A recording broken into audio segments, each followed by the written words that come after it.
एकच बाण टाकला आणि एकाच बाणामध्ये तो जे असणारा शतानिक त्या शतानिकाचं मुंडकं उडवलेलं आहे. वसुनामा द्रुपद कुमार तोही दाढीला यमालया. अशाच पद्धतीनं युद्ध करत असताना द्रुपदाचा एक मुलगा आहे, तो समोर आलेला आहे.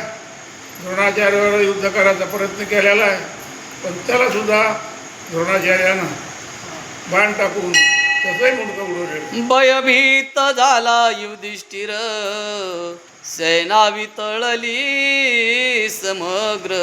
त्यावेळेस अशा पद्धतीनं द्रोणाचार्यानं प्रताप केला. 2 वीर एकामागे एक मारले. त्यावेळेस धर्मराजा चिंता सुरू झालेला आहे, आता काय करावं म्हणले. तर द्रोणाचार्य काय आपल्याला वीराला वाचू देत नाही. आचार्य स्तवना पार सुयोधन करी तेव्हा. ज्यावेळेस असे 2 वीर मारले पांडवाच्या सैन्यामध्ये उद्विग्नता निर्माण झाली. त्यावेळेस दुर्योधन आला आणि द्रोणाचार्याचं स्तवन करू लागला.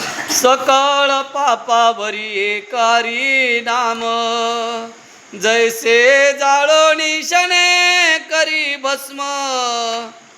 जसं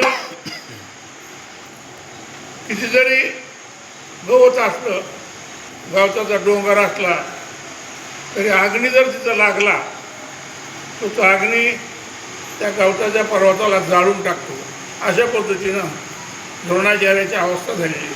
तैसा मारीत उठला भीमसेन तो पराक्रमन वर्णवे.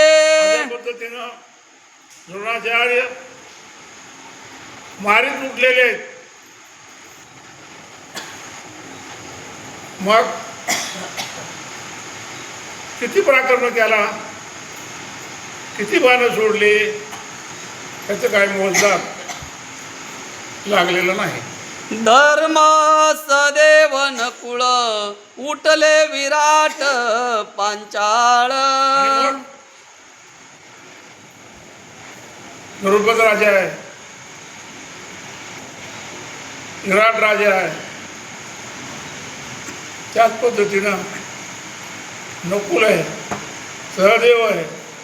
हे आपल्याला जेवढं शक्य होईल त्या पद्धतीनं द्रोणाचार्याला रोखायचा प्रयत्न करते, पण तो द्रोणाचार्य काही रोखत नाही. द्रौपदीचे 5 बाळ शर सोडीत धावती. अशा पद्धतीनं प्रसंग निर्माण झाल्यामुळं द्रौपदी जे असणारे 5 पोरं आहेत, ते 5 पोरं बी द्रोणाचार्यावर बाण सोडीत धावलेले.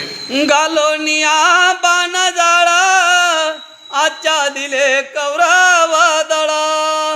या लोकांनी काय केलेलं आहे, पांडवाकडच्या विरायनं किंवा द्रौपदीच्या 5 पोरांनं बाणाचं जाळं निर्माण केलं आणि जाळं निर्माण करून कौरवांचं जे असणारं सैन्य आहे ते सैन्य झाकून टाकलेले. गांधार धावले सकळ एकदाची पराक्रमे.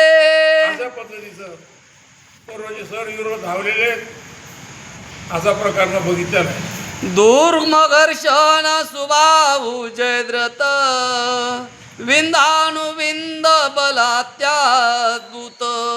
इंद्र आणि अविंद असे बलवान असे वीर आहेत, ते बी वीर धावलेले आहेत. शैल हरिठल.